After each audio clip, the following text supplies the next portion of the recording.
Alors, sans faire d'analogie avec la méthode des soustractions successives, voici comment on peut rechercher le plus grand commun diviseur avec la méthode de l'algorithme d'Euclide pour 399 et 1155. Alors, vous prenez le plus grand des deux nombres, ici 1155, et vous cherchez combien de fois il y a le plus petit, c'est-à-dire 399, dedans.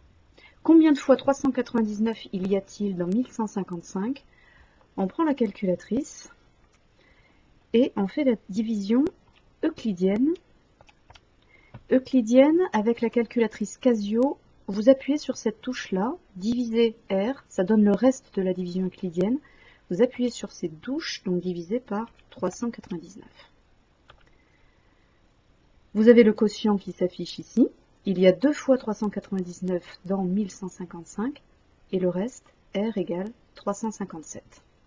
Donc on écrit, il y a 2 fois 399 et il reste 357. Pour ceux qui ont la Texas, vous avez un petit symbole qui représente à la barre que l'on pose quand on effectue une division. C'est pas un T, c'est la barre de la division. Et parfois, elle peut se trouver au-dessus de la touche diviser. Vous la manipulez de la même façon que la touche que je viens de montrer. Voilà, donc, comme dans la méthode des soustractions successives, vous avez à ce moment-là donc le plus grand des trois nombres, le plus petit, et là le reste. Parmi ces trois, vous laissez tomber le plus grand. Donc on laisse celui-ci. Et on travaille avec 399 et 357. Dans 399, combien de fois il y a-t-il 357? Bon, inutile de poser la division ici, on voit qu'il n'y a qu'une fois 357.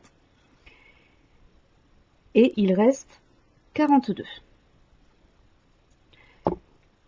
Comme dans la méthode des soustractions successives, parmi les trois nombres, donc vous avez vu, je laisse le quotient de côté à chaque fois. Hein.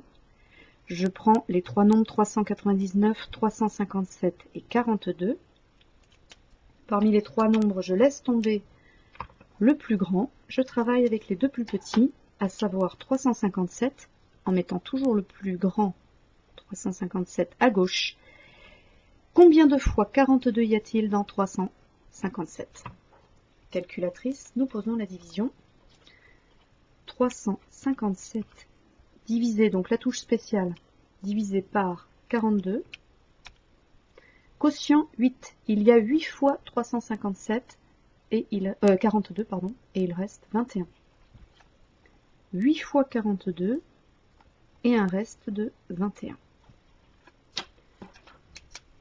Trois nombres, 357, 42, 21. On laisse de côté le plus grand. On travaille avec 42, le plus grand des deux qui reste, 42 à droite. Combien de fois y a-t-il le plus petit, c'est-à-dire 21? Là, inutile aussi d'avoir recours à la calculatrice. Il y a 2 fois 21, il ne reste rien.